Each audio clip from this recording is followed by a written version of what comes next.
Over the course of the past 20 years, the luxury goods market on a global scale has experienced tremendous growth. To all appearances, nobody appeared to be immune to the sparkle and effect of runway trends. Okay, the most of them.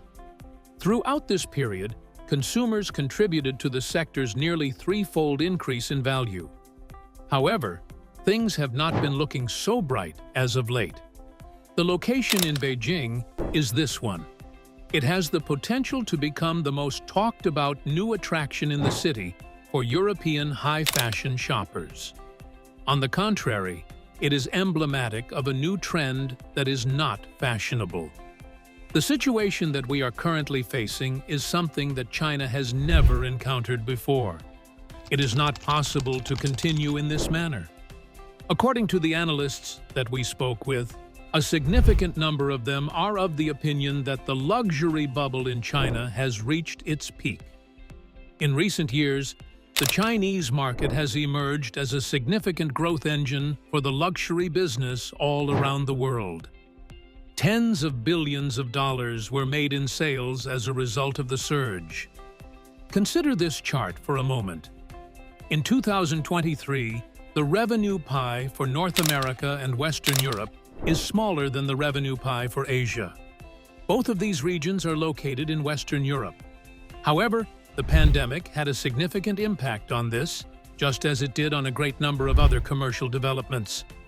Why is it the case? By the year 2019, over two-thirds of all luxury products purchased by Chinese consumers were acquired outside of China itself.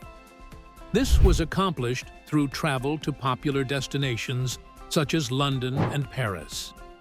When the borders were closed by COVID-19, however, a significant amount of it moved within China. Because of this, something transpired. Spending on luxury goods in the country increased dramatically between the years 2020 and 2023, putting the luxury business even more vulnerable to the Chinese economy, which is currently showing signs of instability. As a result, we have arrived at the present day itself. We witnessed a slowdown as well as a contraction in the luxury sector all over the world. Over the previous 2 years, about 50 million individuals have either chosen to withdraw from the luxury market or have been compelled to do so. A number of European luxury brands, such as LVMH and Kering, the parent company of Gucci, as well as Moncler and Burberry, had a decline in market value of hundreds of billions of euros in the year 2024. The largest luxury goods company in the world, LVMH, whose Beijing stores were still unfinished when we visited them previously, experienced its worst annual performance since the global financial crisis. Where did we go wrong, then? The slowdown in China's economy, which has been precipitated by the slump in the housing market, is the most direct explanation for this. As you may already be aware, Chinese consumers have been considering real estate as a means of accumulating wealth.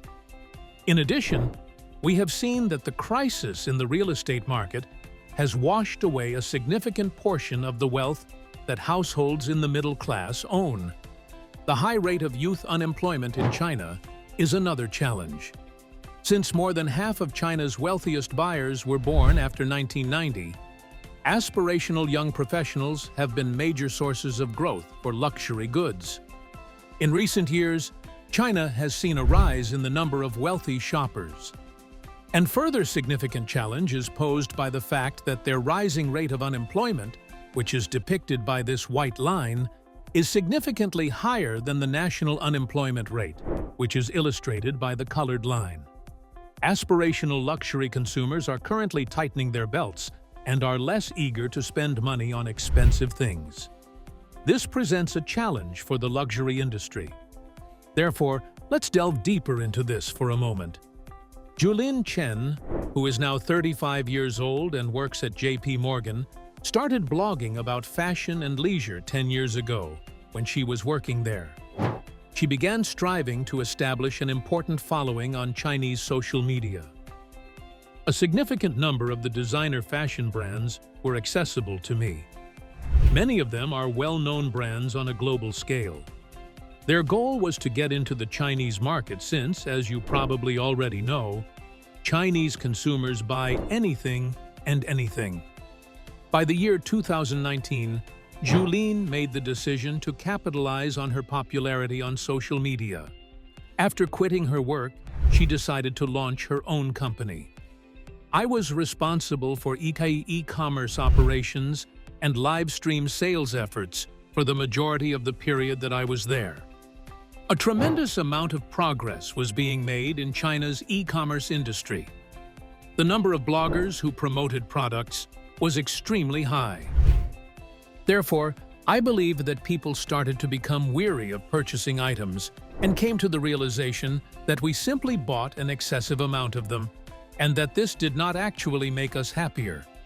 In her observations, she noticed a shift among young Chinese people away from the desire to possess things and toward the desire to experience things. I received responses from my readers in which they expressed that they are now paying more attention to mental health and that they are attempting to discover who they are as individuals, rather than merely focusing on being a successful person, having a fancy profession, and being a member of the elite. After that, I shifted the company model to include the hosting of wellness-related events, retreats, and workshops. Young Chinese consumers have shown a preference for experience above extravagance, which has been beneficial to a number of businesses. They're more here for maybe taking photos and not necessarily translating completely into luxury purchases. Lululemon and Arc'teryx are two examples of big names in the athleisure industry. The year 2024 has seen a significant increase in their annual sales on the e-commerce site Tmall in China. On the other hand, there are the so-called dupes, which are essentially high-quality knockoffs that thrive on e-commerce sites. The reason that a lot of customers are purchasing these dupe products is because they are thinking, okay, it looks the same. And it's quite likely that they don't want the logos in the first place since they want to maintain a lower profile. They are able to purchase it at significantly lower prices. You should know that this movement is gaining a significant amount of traction in China. It is difficult to spot the difference if you do not have the price tag in front of you. Original, forgery, forgery, original, original, original. It is clear to you now. Nevertheless, there is something more to consider. The President of China, Xi Jinping, has a strong belief in the concept of common prosperity, which means that he wants people to be relatively equal in terms of their income and their social status. A significant number of wealthy individuals in China have been dissuaded from showing off their money as a result of this. As a result, their desire for luxury goods has been diminished with this. As a result, brands are adjusting their focus to become more focused on their most expensive clients. A significant number of luxury firms are currently refocusing their attention to their VIP customers, who are the wealthiest set of individuals who are still able to spend at this time. With the sole purpose of attracting younger Chinese consumers, for instance, they are launching exhibitions, hosting fashion events, and even staging concerts. It appears that the celebration may have come to an end, at least for the time being. Given that China's period of tremendous prosperity is coming to an end, and that those flagship stores that have not yet been completed serve as monuments to this new normal, it is quite likely that sales in the world's second-largest economy will continue to be down until the year 2025. Companies such as LVMH are focusing their attention on geographical regions such as India, the Middle East, and Southeast Asia, in the expectation that they will be able to compensate for a portion of the deficit. The golden era of China's luxury boom may be fading, but the industry is already looking elsewhere. As brands pivot to new markets, the question remains, where will the next luxury powerhouse emerge?